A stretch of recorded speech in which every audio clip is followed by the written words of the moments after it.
Hello, everyone. I'm Dr. Efrat. I'm delighted to welcome you to the CSUN VITA Clinic online orientation for the 2019 tax season. Over the next 45 minutes or so, we'll have a little bit of an introduction about the history and mission and goals of the CSUN VITA Clinic, roles and responsibilities at the CSUN VITA Clinic, course requirements, expectation regarding professionalism, issues relating to dealing with taxpayers, and some of the next steps in your role as a volunteer tax preparer in the VITA Clinic. So the VITA Clinic was established by Congress. The VITA program is established by Congress in 1969, and CSUN VITA was soon to join, being the first academic VITA site in the nation in 1970. Today, over 8,000 VITA sites nationwide assist over 3.5 million taxpayers.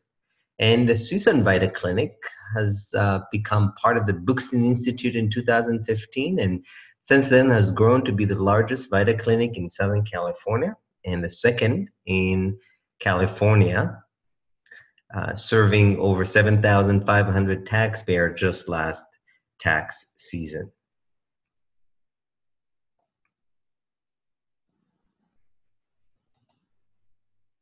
The goals of the CSUN VITA Clinic are twofold. First, to provide our students with quality experiential learning in the field of taxation. We believe that's an important part of our mission, and at the same time, provide outstanding free tax preparation service to low-income taxpayers in our community and fill an important void in services provided to low-income residents of our community.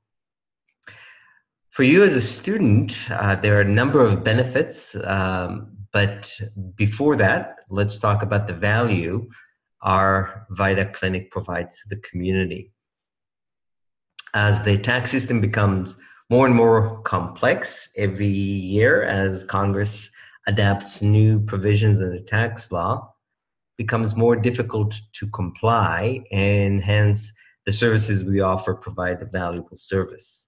Also, the cost to file and retain professional to complete a return is getting more and more expensive, particularly to low-income taxpayers.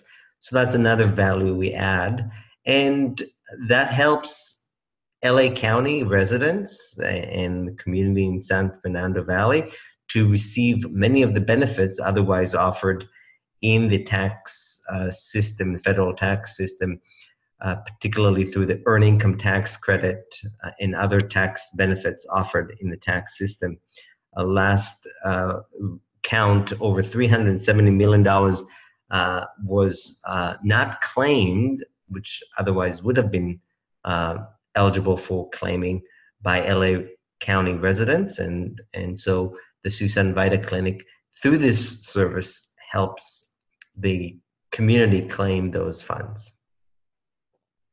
Some of the benefits to you, obviously, impact the community by helping and empowering low-income taxpayers to comply and satisfy the requirements under federal law to complete a return, and also be able to access the relief, as I mentioned, offered in the tax system. It also provides you with an opportunity to understand basic tax law and the tools available to prepare and file a return. And it provides you with an opportunity to become an IRS tax law certified volunteer. And that's the official title that you would be getting through the completion and the certification in the program. It also allows you to improve your GPA if you enroll in a class, whether it's a 2, 3, or 4 unit class. The grade that you earn here will be of value.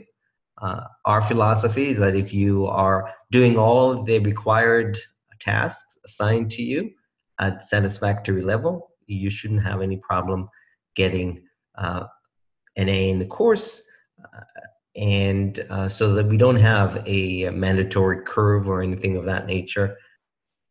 We do have an opportunity for students not only to complete, but also submit electronically filed returns completed, as well as acquire soft skills such as client interviewing skills, oral communication, leadership skills, and distinguish your credentials by strengthening your work portfolio. So many of you are looking for valuable work experience that you can put in your resume. This would be an excellent one to add and boast about during your interviews.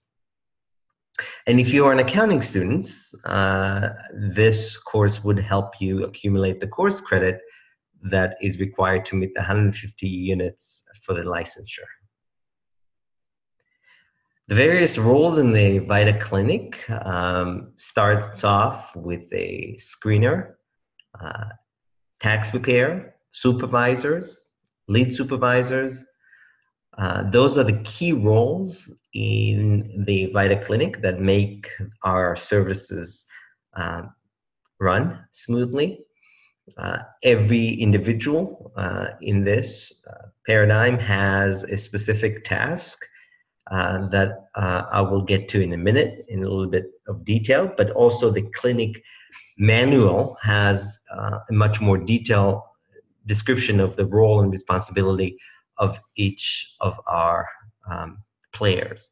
And as you can see, Professor Lucy Nalbandian is the clinic faculty, so she'll be facilitating the training, and so you'll be working with them, with her throughout the month of January, but also you'll be seeing her throughout the tax season as she visits the various sites and offers support and guidance. The clinic coordinator is Rodrigo de Morales, and he's going to be supported by the assistant director in the Buxton Institute for Higher Education and Taxation, Sherry Manabe, who you will get to know during the season. And also he'll be supported by supervisors, by a number of operation supervisors, student assistant, program evaluator, and social marketing and social media specialist. Let's go over an overview of the clinic process. Typically, it begins when the taxpayer makes the initial call or makes an appointment online. However, we do allow people to walk in and be served to the extent we have the capacity to serve the individual. However, we do give appointment, people who do make an appointment, preference and priority in being served. The person will be greeted and screened out at the outset, and to make sure that the taxpayer complete the intake form. Upon conclusion of that, the taxpayer is assigned to be served by a tax preparer who interviews the taxpayer and prepares a return. The return then gets reviewed by a supervisor who makes any corrections, provides feedback on the tax return process, and then a final review of the return is then conducted by the lead supervisor at the site. Every site is supported by a lead supervisor who reviews the return once again and then electronically files the return. At that point, the taxpayer receives a copy of the return and completes a satisfaction survey that evaluates our services to the taxpayer.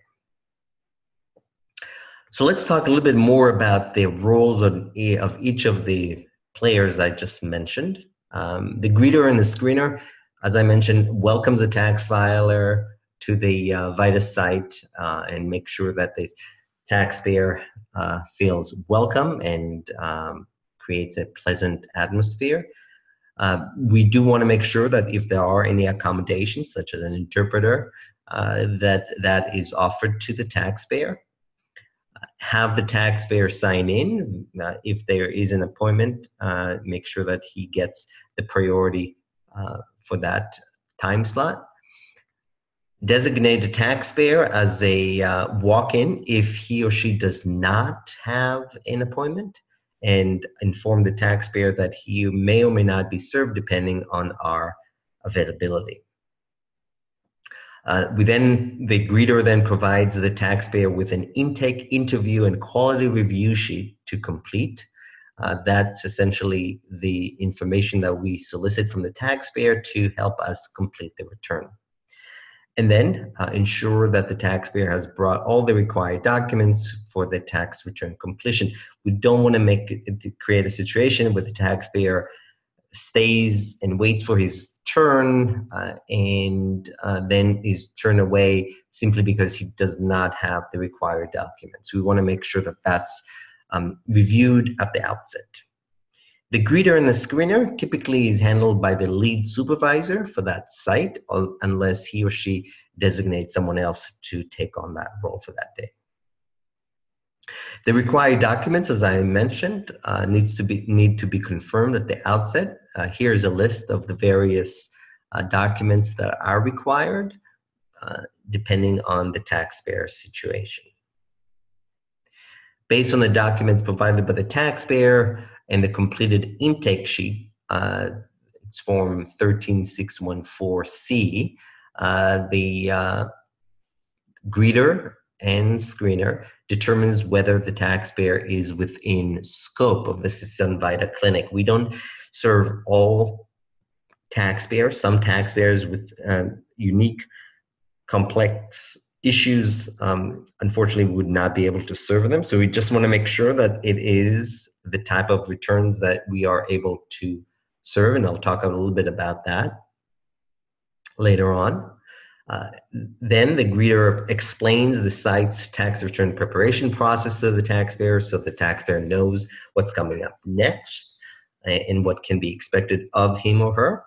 And then refer the clients to out-of-scope return alternatives in the event that we are unable to serve the client for a reason because he or she's outside the scope of services. We want to refer the client to alternatives, not to any particular tax preparer, but there are other alternatives that may make it feasible for the taxpayer to get served and complete the return through alternative mechanism.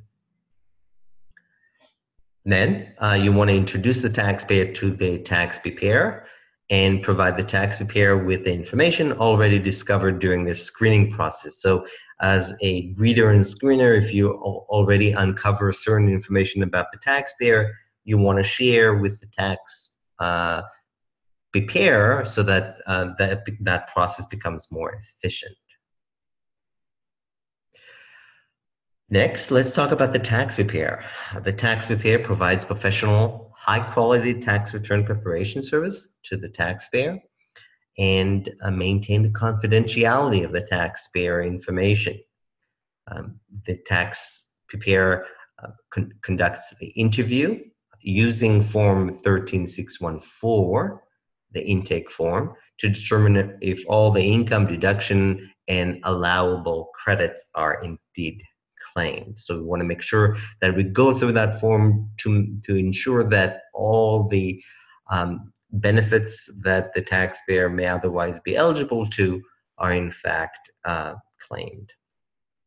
Now, the tax preparer may at times have questions on how to address a particular issue, and that's where the supervisor steps in, where you can ask the supervisor for assistance, clarification on a particular issue. The tax preparer also advises the taxpayer that he or she is ultimately responsible for the information on the return. We don't, as a general rule, ask for verification of information provided to us by the taxpayer, with the exception of certain data. So we rely on a great extent, unless it is it's not clear or appears incomplete, we typically rely on the taxpayer information provided to us. But we do need to remind the taxpayer that he or she is ultimately responsible for the information on the return, and that if there is misstatement, the IRS may come and get more information from him or her at a later point. We want to ensure that the copy of the completed return is provided to the taxpayer, and that's done only at the very end, obviously, of the return process, typically by the lead supervisor. Encourage the taxpayer to complete an online satisfaction survey before leaving the site. This online satisfaction survey is helpful for us to find out what other ways we could do, what we could do better in the future to ensure complete satisfaction by the taxpayer that we serve. But it also provides us with a mechanism to evaluate the students on their work performance. Part of your grade in the course, as we'll talk about later, is the satisfaction, the rating you receive from the taxpayers that you serve. And so those ratings are important in that calculation.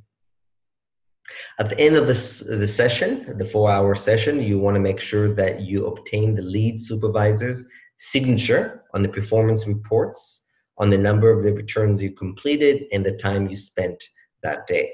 This will ensure that you get appropriate credit for the work you've done during the tax season so that you can satisfy the requirements for the course. So this performance report, which you'll have access to through Canvas, is important for you to have and maintain safely throughout the tax season so you don't lose it. Let's move on to the supervisor. The supervisor's role is to review all the returns completed during his or her assigned VITA site shift. Each shift is about 4 hours long, and you want to make sure as a supervisor to follow the checklist found on, again, the intake and interview sheet. It's the same form that the preparation is done. That's the form that is used to conduct the review. You want to ensure that the return are completed within scope. So again, if there are issues that should not have been handled by us, you need to alert the lead supervisor at that point. You want to review the taxpayer return file to ensure accuracy, that all the supporting documents are there, and you want to ensure that the taxpayer provided appropriate documentation based on the list provided beforehand. The supervisor prepares reviewed return for the lead supervisor to electronically submit tax return to the IRS. So this is the step right before submission. So the supervisor essentially makes the return ready for submission. And also provide feedback to the tax preparer, explaining the identified errors captured during the quality review and instructions for making the necessary corrections. So the supervisor role is more of a peer-to-peer support and mentorship. So we do want the supervisor to take that initiative and provide feedback to the tax preparer so that next year the tax preparer can take on the role of a supervisor at the clinic. The supervisors ensure that all quality control standards are strictly followed by the assigned tax preparer, and that's part of the training that you'll go through in the month of January. Ensure that after the quality review is completed, the tax return is reviewed with the taxpayer on the computer screen for his or her approval. So we don't want to submit a return without the approval of the taxpayer, and we want to make sure that the taxpayer has an opportunity to review it. You are responsible also for answering tax return questions raised by the tax preparer. So throughout the session, if the tax preparer approaches you and asks you for clarification, for answers, that's part of your role. And then regularly reports and communicates taxpayers' issues and tax return questions to the lead supervisor. So just as the tax preparer has the opportunity to inquire and get help from the supervisor has the same opportunity with respect to the lead supervisor who's assigned to that shift that day. Let's talk about the lead supervisor next. The lead supervisor essentially directly supervises the supervisors at the tax and the tax preparers assigned to the site on a given shift. So the lead supervisor responsibility is basically manage the entire operation for that day at the given location. We want to make sure that all returns have been properly reviewed by the assigned supervisor. All the returns are completed within scope, so that's one more check on that. The IFIN and the SIDN number, the site identification number, is properly used, and the tax return does not have any obvious errors. So the lead supervisor doesn't need to do the same level of check and review as the supervisor, but he or she is required to just look for any obvious errors in return before submission. The lead supervisor also is the one who greets and screens arriving taxpayers unless the lead supervisor is not able to do so and delegated to someone else. The lead supervisor is responsible for answering tax return questions raised by the site supervisor, as I mentioned earlier, and regularly reports to and communicates taxpayers' issues and tax return questions to the operations supervisor. And so here again is an opportunity for the taxpayer to provide, to get help and support from the operations supervisor who is assigned to that site. And then finally, submit tax return electronically to the IRS from the assigned VITA. The lead supervisor also provides feedback both to the supervisors and to the tax preparers if there are any identified errors that were captured during the quality review, and also provides them with instructions on how to make the necessary corrections. So this would be a learning process.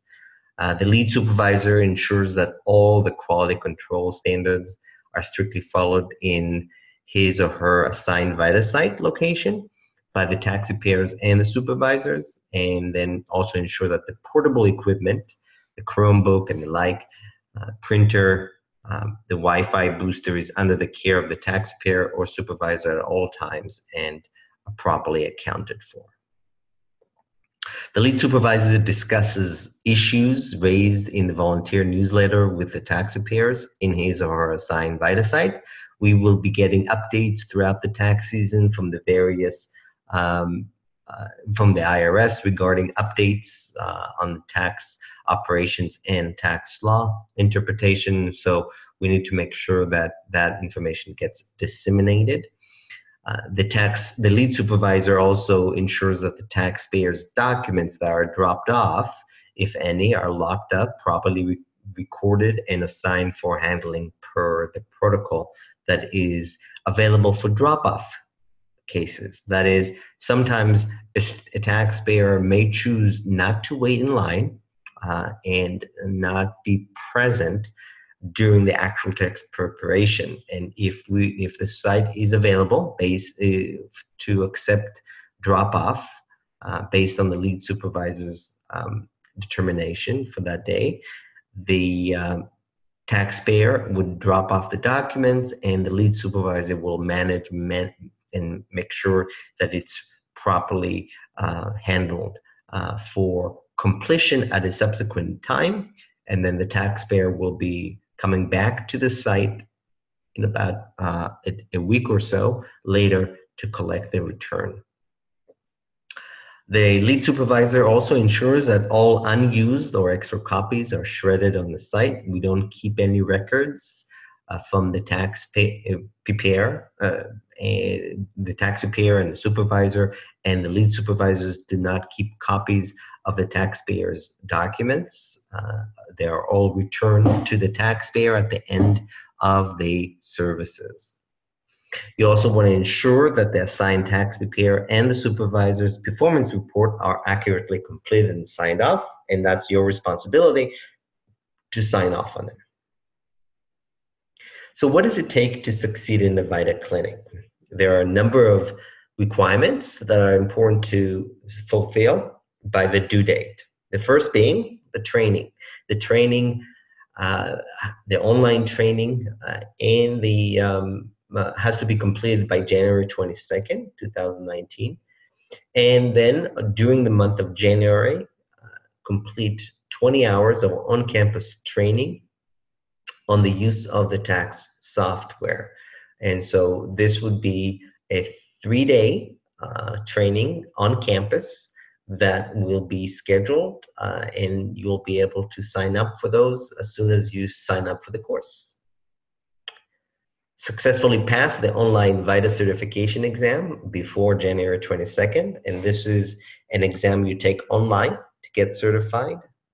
And then you have to complete the hours of service depending on the number of units you take, and then complete the minimum number of returns, or in the case if it's supervisor, complete a minimum number of reviewed returns. So let's talk a little bit more about the VITA training, the orientation, which we're doing right now. At the conclusion of the training, make sure you complete a 13 question assessment questionnaire that is available on Canvas. The due date is January 22nd, but you should do it as soon as you complete listening to this online orientation.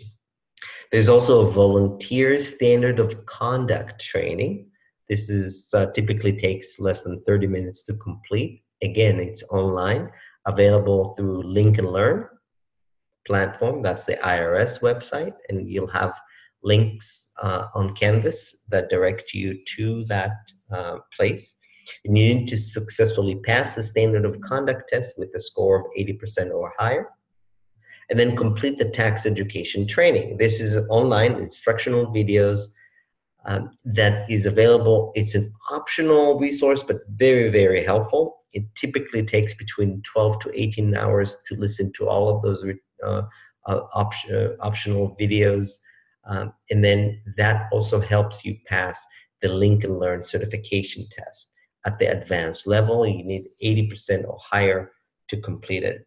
Many of our students choose to wait to take the test, the certification test, after they complete the on-campus live training. That's the 20-hour training that I mentioned earlier before. That one also provides you that additional reinforcement. My recommendation is to do the online instructional videos prior to coming into campus to do the 20-hour on-campus training. The online instructional videos will give you a good overview of the material that will help you understand better the training that is done on campus. You also need to complete an intake, interview, and quality review training. That's about an hour to complete, also online, available through Link and Learn website. That's the IRS website. And you need to complete the assessment after that review and complete it and upload the certificate of completion by January 22nd. And so once you complete any of those trainings, you should be receiving a certificate of completion, and that certificate needs to be uploaded to Canvas as a way of proving that you completed that task. Next, you have an on-campus training. This is in class, about 20 hours to complete, over a 3-day training, and we'll have multiple of those trainings throughout the month of January. So you choose the one that works best for your schedule. The 20-hour training will provide you with the foundation knowledge to complete and take the certification exam. You do receive a certificate of completion after you complete the online training, and you should aim to complete the on-campus training by the 3rd week of January. For those who are supervisors, there's also a 2-hour supervisor training, and you do get a certificate of completion that you need to upload to Canvas at the end of that training. The training topics covered essentially mirror the topics you will confront as a tax preparer. And so we want to introduce you to those various issues so that it is a little bit more familiar to you during the tax preparation phase.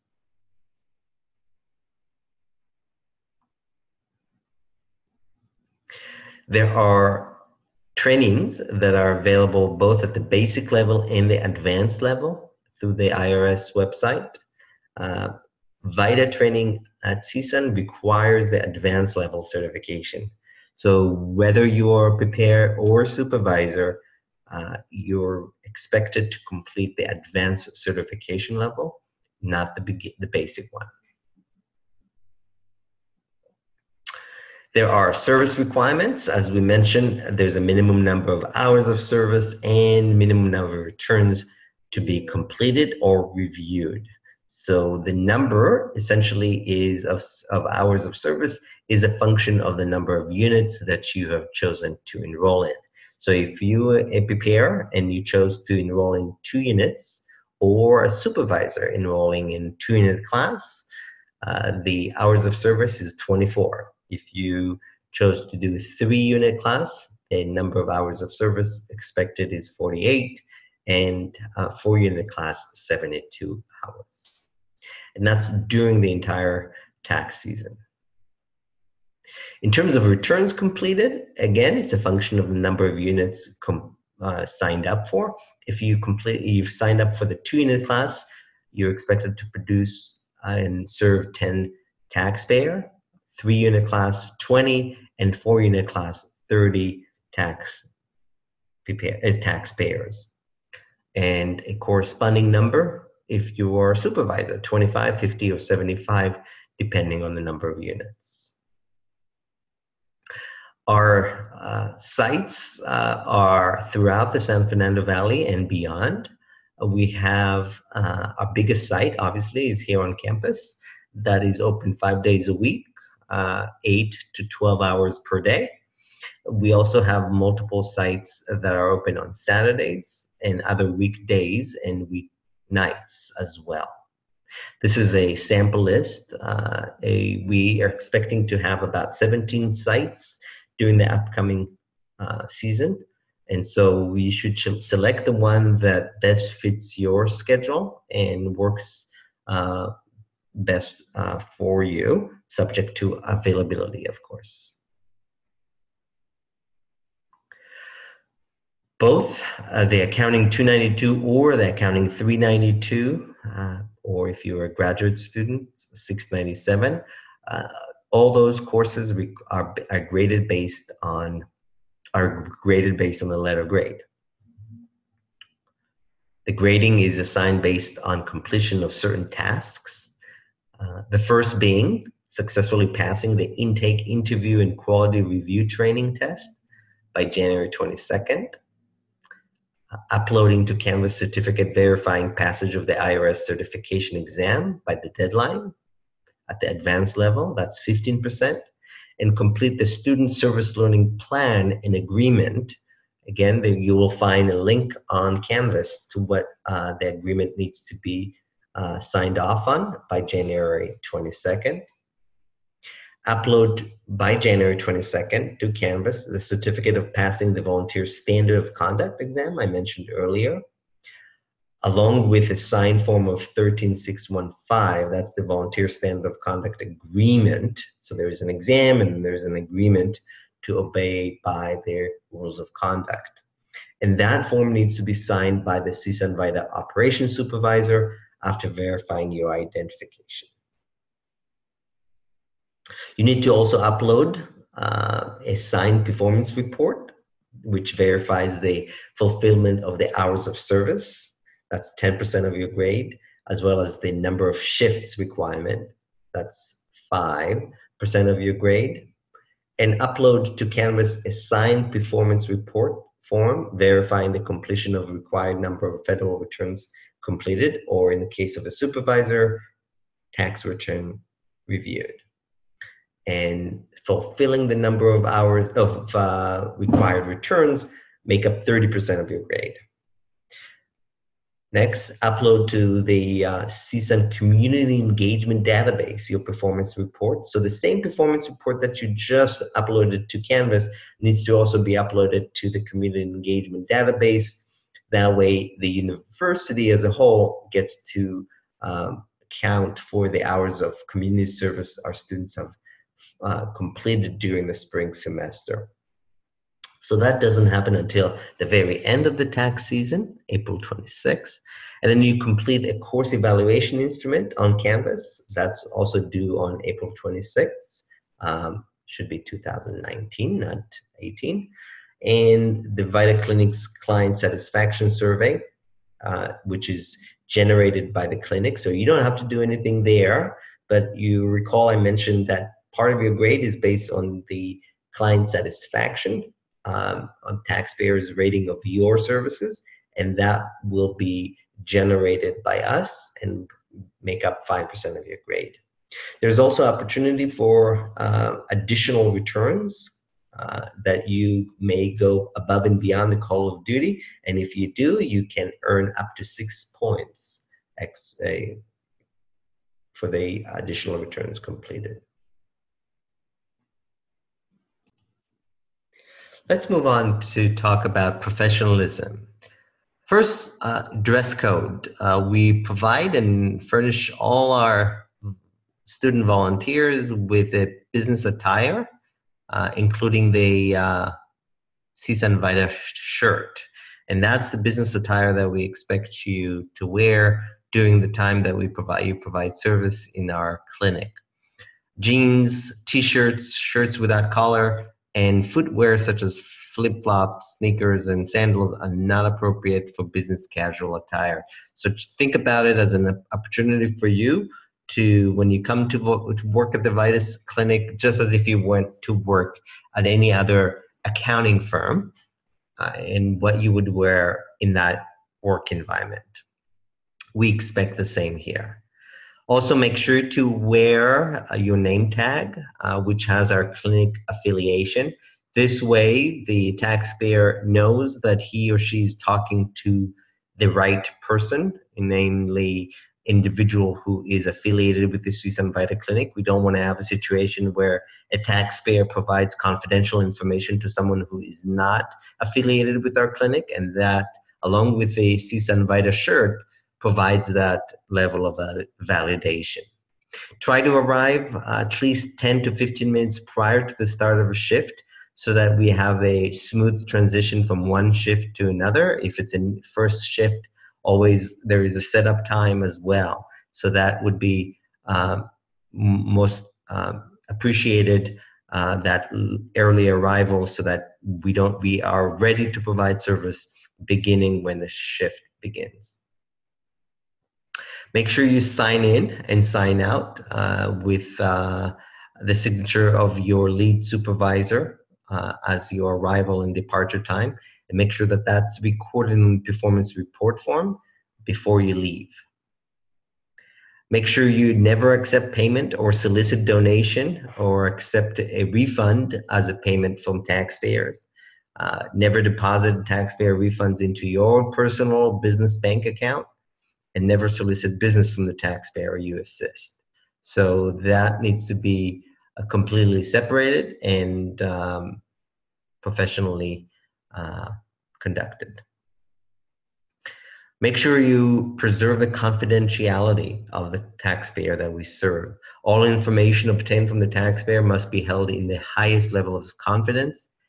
Care should be taken to safeguard copies of the tax return from wandering eyes. So make sure you maintain that level of distance from the next taxpayer who's sitting next to you getting served, so that it is done in a way that preserves the client's confidentiality.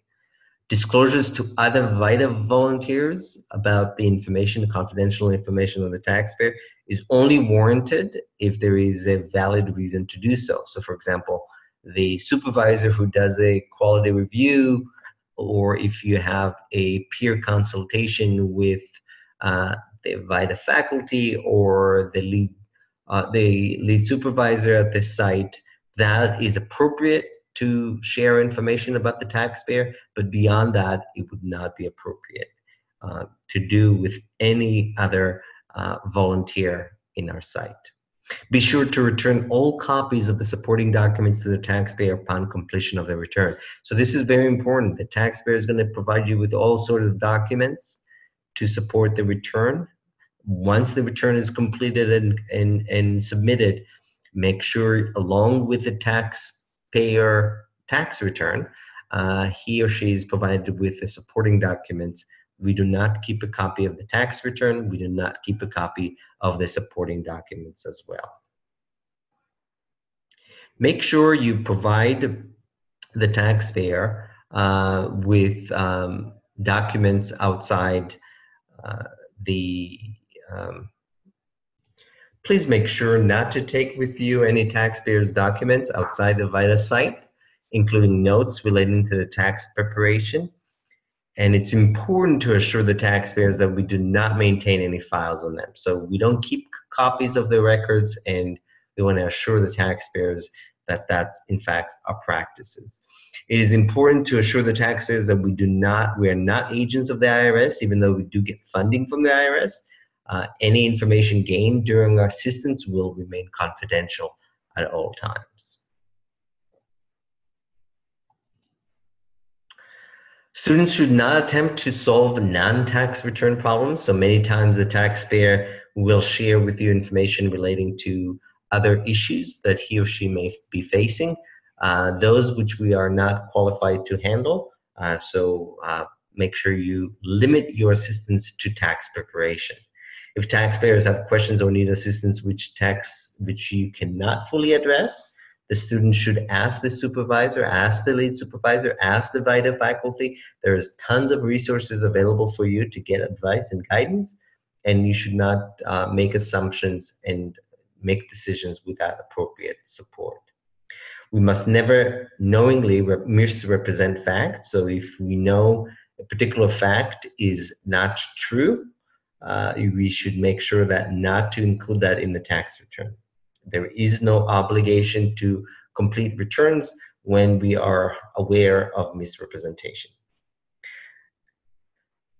In other words, there must be authority for the position we're taking on behalf of the taxpayer in the return that we are submitting. So if you know for a fact that there is no support for the position that the taxpayer wants you to take on the return, certain deductions are not allowable, for example, and the taxpayer insists that you take it, there is no substantial authority under law for the position he's asking you to assert on his behalf, and therefore we may not take that position and complete the return with that entry in it.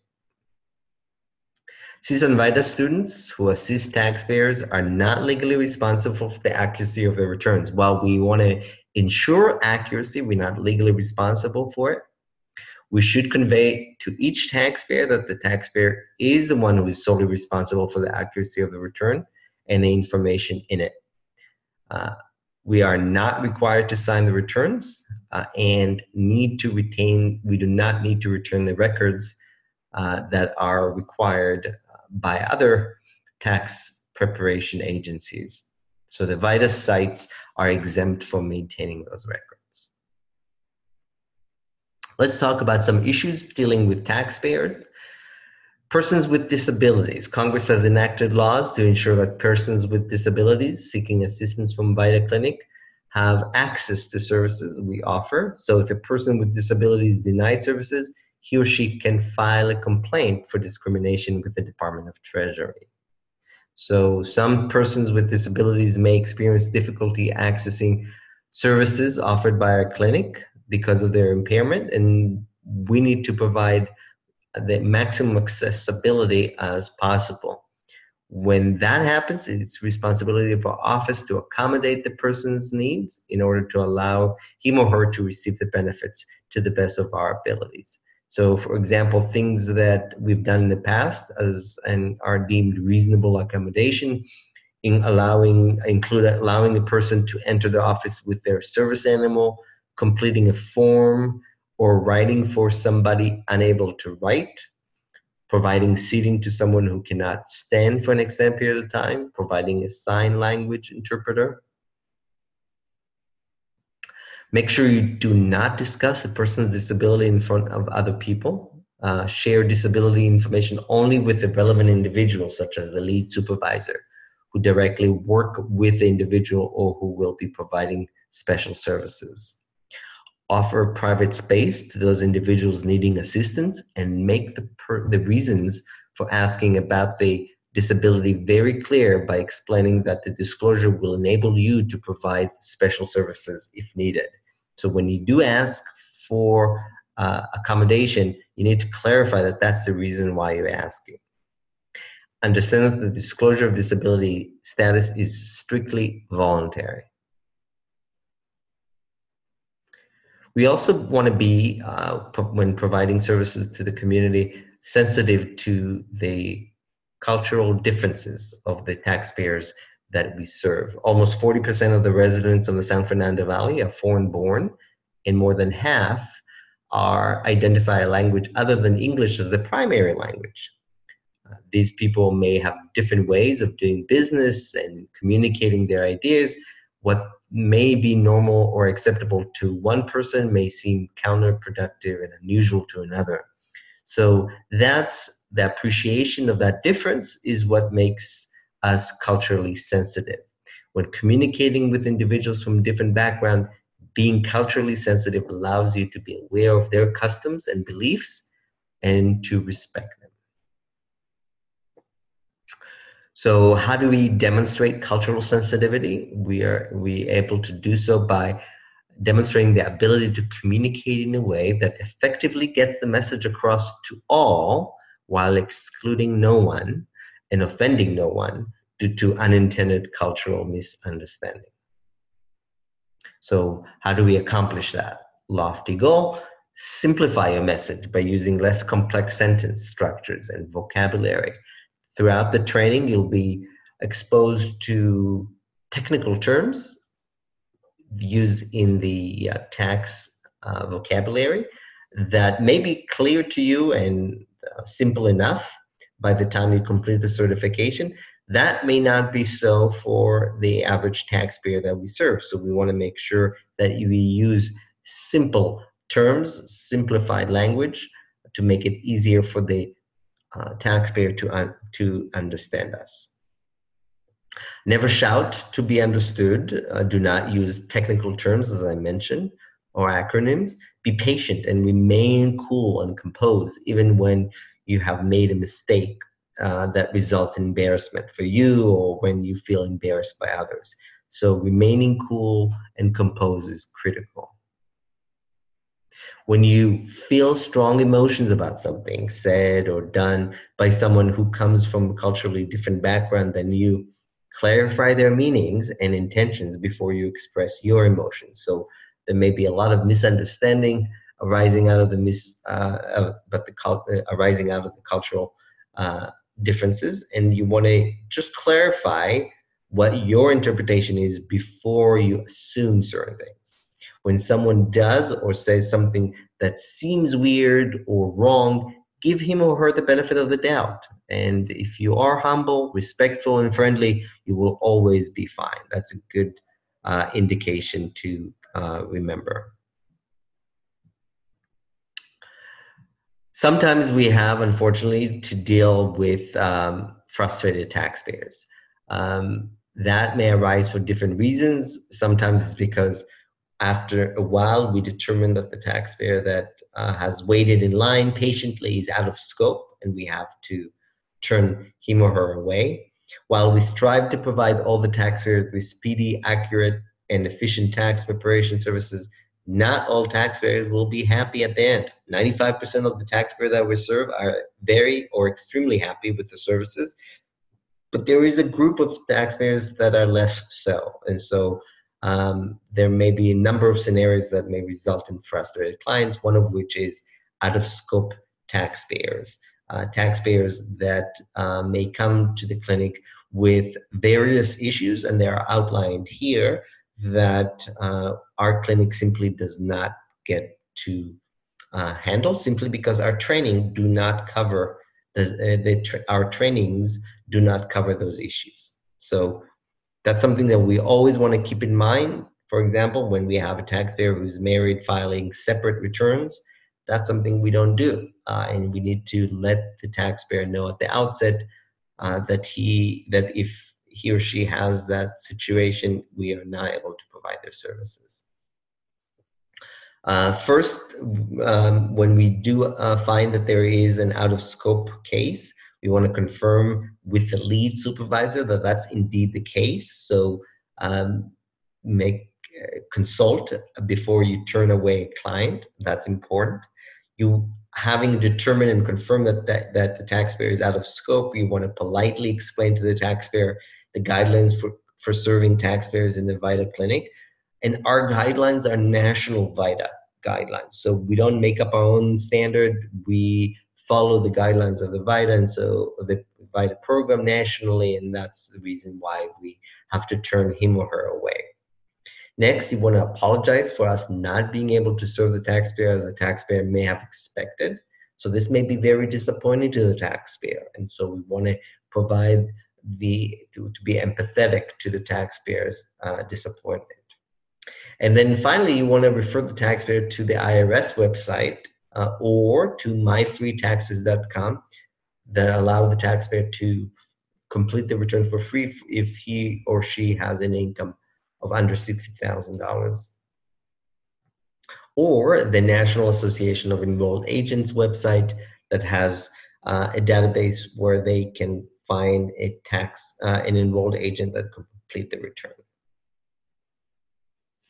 While we strive to serve taxpayers with as little wait time as possible, that's why we encourage taxpayers to do online appointments.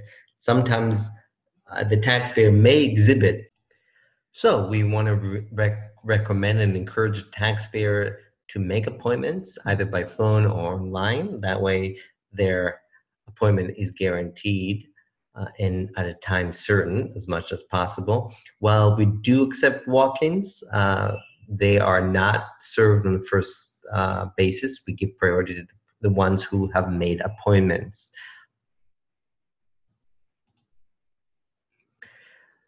Always try to provide the taxpayer with an estimated time of service. So if there is a longer line, make sure you let the taxpayer have a rough estimate of how long it will take to be seen.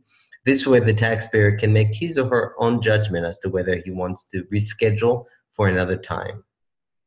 However, you do not want to commit to a time certain or guarantee service for the taxpayer without an appointment, because we simply are not able to make that commitment. Update those waiting periodically about how long the wait it will be. So if the time estimate initially given is going to be different, make sure you let them know as soon as possible, and make sure you express empathy when wait time is longer than originally expected.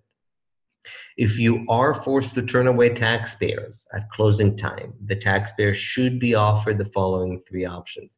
They can come back to the site during the next scheduled site session, and hopefully they make an appointment through our online appointment system, and you may want to offer them that service at that point for a different day and time.